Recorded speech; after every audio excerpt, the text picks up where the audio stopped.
Do I really need this? I guess I do. Do you know why you went for that? That's why.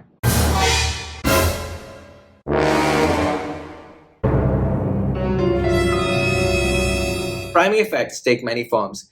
As you are walking around the store, your mind is being subconsciously primed to buy certain products by bombarding you with advertising related to them. If the idea of eat is currently on your mind, you will be quicker than usual to recognize the word chocolate when it is spoken in a whisper or presented in blurry font.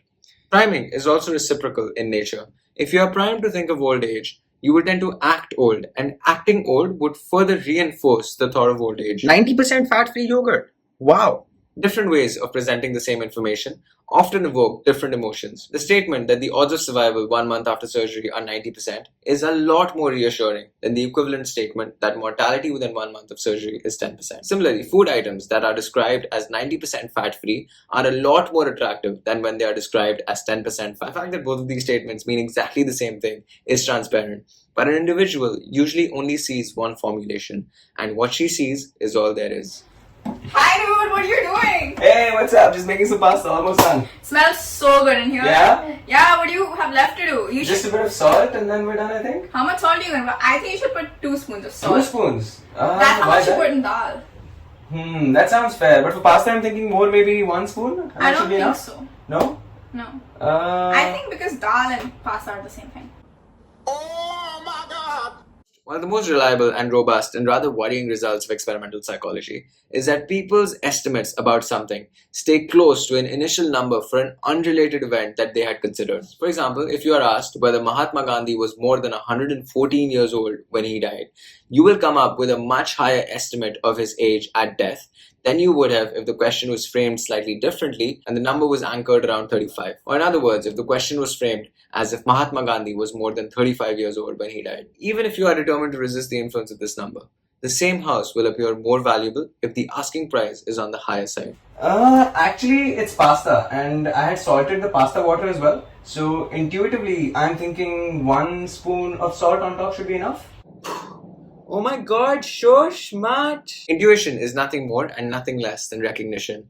When you have a gut feeling about something, it's usually coming from an experience in the past that you've already had. Listen to the voice inside your head. There's usually at least some merit to what it's saying. Hey, you want to have a quick taste? Sure. Go for it.